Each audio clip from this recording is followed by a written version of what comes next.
கிரிக்கெட்ல ஒரு பேட்டர் எந்த ரன்னுமே அடிக்காம 0 ரன்னுக்கு அவுட் ஆனார்னு சொன்னா அதுக்கு டக்குன்னு சொல்லுவாங்க. ஆனா இந்த டக்குல 10க்கும் மேற்பட்ட டைப்ஸ் இருக்குங்க.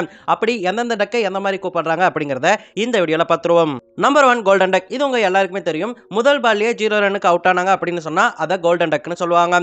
சச்சின் டெண்டுல்கர், ரிக்கி பாண்டிங், விராட் கோலின்னு நிறைய லெஜெண்டரி பிளேயர்ஸ் கூட கோல்டன் டக்ல அவுட் ஆகியிருக்காங்க. நம்பர் 2 சில்வர் டக். ரெண்டாவது பால்ல 0 ரன்ல அவுட் ஆனாங்க அப்படின்னு சொன்னா அதுக்கு சில்வர் டக்னு சொல்லுவாங்க. அதாவது 2 பாலுக்கு 0 ரன் அடிக்கிறது. நம்பர் 3 பிரான்ஸ் டக். இது மூணாவது பாலுக்கு 0 ரன்ல அவுட் ஆகிறது. அதாவது 3 பாலுக்கு 0 ரன் அவுட் ஆகிட்டு போனாங்கன்னா அதை பிரான்ஸ் டக்னு சொல்லுவாங்க. நம்பர் 4 டைமண்ட் டக். இதுவுமே நிறைய பேருக்கு தெரியும்.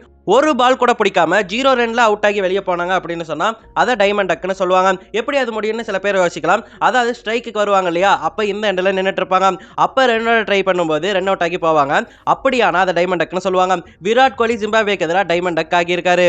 நம்பர் 5 பேர். ஒரு டெஸ்ட் போட்டியில 2 இன்னிங்ஸ்லயுமே ஒரு பேட்ஸ்மேன் டக் ஆகி வெளியே போனாங்க அப்படின்னு சொன்னா அதுக்கு பேர்னு சொல்லுவாங்க. இது டெஸ்ட் போட்டியில தான் அதிகமாக நடக்கும். சில சமயம் T20 போட்டிகள்லயும் நடக்கும். எப்படி தானே கேட்குறீங்க. முதல் இன்னிங்ஸ்ல டக் அவுட் ஆனதுக்கு அப்புறம் சூப்பர் ஓவர்னு ஏதாவது வந்துச்சு அப்படின்னு சொன்னா அங்க டக் ஆனாலுமே அதை பேர்னு சொல்லுவாங்க. நம்பர் 6 கிங் பேர். இதுவுமே பேர் மாதிரி தான். ஆனா 2 இன்னிங்ஸ்லயுமே முதல் பால்லயே டக் ஆகி வெளியே போனாங்க அப்படின்னு சொன்னா அதுக்கு கிங் பேர்னு சொல்லுவாங்க. இந்த வகை முறையில் ஆடம் கில்கிறிஸ்ட் அவுட் ஆகியிருக்காரு. 2001ஆம் ஆண்டு இந்தியாவுக்கு எதிராக நடந்த போட்டியில கில்கிறிஸ்ட் முதல் இன்னிங்ஸ்ல ஹர்பஜன் சிங் பால்ல அவுட் ஆகிருவாரு. ஒரு பால் பிடிச்சி டக் ஆகிருவாரு. அதுக்கப்புறம் ரெண்டாவது இன்னிங்ஸ்ல சச்சின் டெண்டுல்கர் பால்லையுமே முதல் பால்லே டக் ஆகி வெளியே போயிருப்பாரு. இதன் மூலமா கிங் பேர் எடுத்த ஒரு பேட்ஸ்மேனா ஆடம் கில்கிறிஸ்ட் இருக்காரு. நம்பர் 7 லாஃபிங் டக். ஒரு இன்னிங்ஸ் முடிவில் ஒட்டுமொத்த டீமுமே ஆல் அவுட் ஆகும்போது கடைசி பேட்ஸ்மேன் டக்ல அவுட் ஆனாங்க அப்படின்னு சொன்னா அதை லாஃபிங் டக்னு சொல்லுவாங்க. உதாரணத்துக்கு ரீசெண்டா வெஸ்ட் இண்டீஸ் ஆஸ்திரேலியா மேட்ச்ல ஜெய்டன் சீல்ஸை மிச்சல் ஸ்டார்க் அவுட் எடுத்துட்டு ஒரு சென்ட் ஆஃப் கொடுத்துருப்பார்ல, அது உண்மையிலே லாஃபிங் டக் மாதிரி தாங்க. அது பேர் தான் லாஃபிங் டக். நம்பர் 8 பிளாட்டினம் டக். ஒரு டெஸ்ட் போட்டியின் முதல் இன்னிங்ஸ்ல ஓபனரா இறங்கின பேட்டர் ஒருத்தர் ஒரு ரன் கூட அடிக்காம ஸ்கோர் போர்டு 0 இருக்கும்போது டக் ஆகி வெளியே போனார்னு சொன்னா அதை பிளாட்டினம் டக்னு சொல்லுவாங்க. நம்பர் 9 ராயல் டக். பிளாட்டினம் டக் முதல் இன்னிங்ஸ்ல ஒரு ஓபனர் டக் அவுட் ஆகி வெளியே போறது.